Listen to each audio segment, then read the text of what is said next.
ಅಲ್ಲಿ ಕೆಲಸ ಮಾಡುತ್ತಿದ್ದ ಕಾವಲುಗಾರನೊಬ್ಬ ಮಧ್ಯರಾತ್ರಿ ಮುಖ್ಯ ಸಭಾಗೃಹದಲ್ಲಿ ಮಹಿಳೆಯೊಬ್ಬಳು ನೃತ್ಯ ಮಾಡುವುದನ್ನು ತನ್ನ ಕಣ್ಣಾರೆ ಕಂಡಿದ್ದ. ಅವನು ಹೇಳೋ ಪ್ರಕಾರ ಆಕೆ ಹತ್ತಿರ ಹೋದಾಗ ಕಣ್ಮರೆಯಾಗಿದ್ದಳು. ಆತನಿಗೆ ನಂತರ ಕೇಳಿಸಿದ್ದು ಬಳೆಗಳು ಮತ್ತು ಗೆಜ್ಜೆ ಶಬ್ದ ಮಾತ್ರ. ಕನ್ನಡ ಚಿತ್ರರಂಗದಲ್ಲಿ ಆಪ್ತಮಿತ್ರ ಚಿತ್ರದ ನಾಗವಳ್ಳಿಯಷ್ಟು ಮರೆಯಲಾಗದ ಪಾತ್ರಗಳು ಬಹಳ ಕಡಿಮೆ. ಆಕೆಯನ್ನು ಕೇವಲ ಪ್ರೇತವಾಗಿ ತೋರಿಸಲಾಗಿಲ್ಲ, ಆಕೆಯನ್ನು ಎಂದಿಗೂ ತೃಪ್ತಿ ಪಡೆಯದ ಮಹಿಳೆಯಾಗಿ ತೋರಿಸಲಾಗಿದೆ.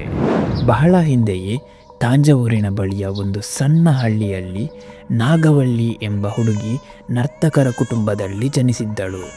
ಅವಳ ಜೀವನವು ನೃತ್ಯವಾಗಿತ್ತು ಮತ್ತು ಅವಳ ನೃತ್ಯವು ಅವಳ ಆತ್ಮವಾಗಿತ್ತು. ಆಕೆಯ ಪ್ರತಿಭೆ ವೆಟ್ಟಿಯನ್ ರಾಜನ ಅರಮನೆಯನ್ನು ತಲುಪಿತ್ತು ಮತ್ತು ಆಕೆಯನ್ನು ಆಸ್ಥಾನದ ನರ್ತಕಿಯಾಗಿ ಕರೆಸಲಾಗಿತ್ತು.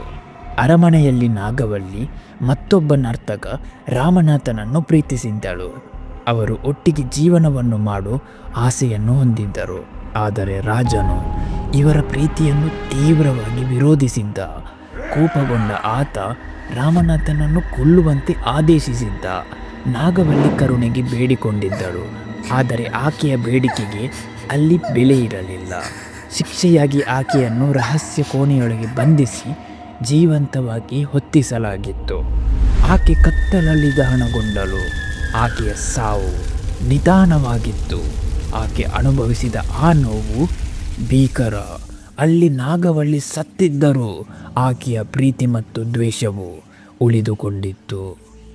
ಆಪ್ತಮಿತ್ರದಲ್ಲಿ ಕಥೆಯು ಒಂದು ಪ್ರಮುಖ ಪ್ರಶ್ನೆಯನ್ನು ಹುಟ್ಟುಹಾಕುತ್ತದೆ. ನಾಗವಳ್ಳಿ ನಿಜವಾಗಿಯೂ ದೆವ್ವವೇ ಅಥವಾ ಆಕೆ ಮಾನಸಿಕ ಅಸ್ವಸ್ಥೆಯೇ? ಚಲನಚಿತ್ರದಲ್ಲಿನ ವೈದ್ಯರು ಅವರೇ ನಿಮ್ಮೆಲ್ಲರ ನೆಚ್ಚಿನ ಡಾಕ್ಟರ್ ವಿಷ್ಣುವರ್ಧನ್ ಸರ್ ಆಕೆಯನ್ನು ಡಿಸೋಸಿಯೇಟಿವ್ ಐಡೆಂಟಿಟಿ ಡಿಸಾರ್ಡರ್ ಎಂದು ವಿವರಿಸುತ್ತಾರೆ. ಅಲ್ಲಿ ಒಬ್ಬ ವ್ಯಕ್ತಿಯ ಮನಸ್ಸು ಆಳವಾದ ಆಘಾತದಿಂದಾಗಿ ಮತ್ತೊಂದು ವ್ಯಕ್ತಿತ್ವವನ್ನು ಸೃಷ್ಟಿಸುತ್ತದೆ ಎಂಬ ಮಾಹಿತಿಯನ್ನು ಹೇಳಿದ್ದರು. ಆದರೆ ಗ್ರಾಮಸ್ಥರು ಬೇರೆ ಏನನ್ನೋ ನಂಬುತ್ತಾರೆ. ನಾಗವಳ್ಳಿಯ ಆತ್ಮವು ಇನ್ನೂ ಅರಮನೆಯ ಅಂಗಣದಲ್ಲಿ ನಡೆಯುತ್ತಾ ಪ್ರತೀಕಾರಕ್ಕಾಗಿ ಕಾಯುತ್ತಿದೆ ಎಂದು ಹೇಳುತ್ತಾರೆ ಮತ್ತು ಇದು ನಮ್ಮನ್ನು ಬೆಚ್ಚಿ ಬೀಳಿಸುವ ಪ್ರೇತದ ಕಥೆಯಾಗಿ ತಿರುಗುತ್ತದೆ. ಇಂದಿಗೂ ಆ ಅರಮನೆಯ ಸುತ್ತಮುತ್ತಲಿನಲ್ಲಿರುವ ಜಾಗಗಳಲ್ಲಿ ಏನೋ ಒಂದು ಸದ್ದು ಗದ್ದಲ ರಾತ್ರಿ ಹೊತ್ತೆಲ್ಲ ಕೇಳಸಿಗುತ್ತದೆ. ಆಕೆಯ ಆತ್ಮವು ಎಂದಿಗೂ ಮನೆಯಿಂದ ಹೊರಬಂದಿಲ್ಲ ಅಂತ ಅಲ್ಲಿರುವ ಜನರು ಹೇಳುತ್ತಾರೆ. ಹಾಗಾದರೆ ನಾಗವಳ್ಳಿ ಯಾರು? ಪ್ರತೀಕಾರಕ್ಕಾಗಿ ಕಾಯುತ್ತಿರುವ ದೆವ್ವವೇ ಅಥವಾ ಡಾಕ್ಟರ್ ಹೇಳಿರುವ ಪ್ರಕಾರ ಒಂದು ಮೆಂಟಲ್ ಡಿಸಾರ್ಡರ್ ಆಗಿರಬಹುದಾ? ಗೊತ್ತಿಲ್ಲ. ಆಕೆ ದೆವ್ವವೂ ಆಗಿರಬಹುದು ಅಥವಾ ಮೆಂಟಲ್ ಡಿಸೇಬಿಲಿಟಿನೂ ಆಗಿರಬಹುದು. ಆದರೆ ಆಕೆಯ ಇರುವಿಕೆಯನ್ನು ಅನುಭವಿಸಿದವರು ಮಾತ್ರ ಸಹಸ್ರಾರು ಮಂದಿ.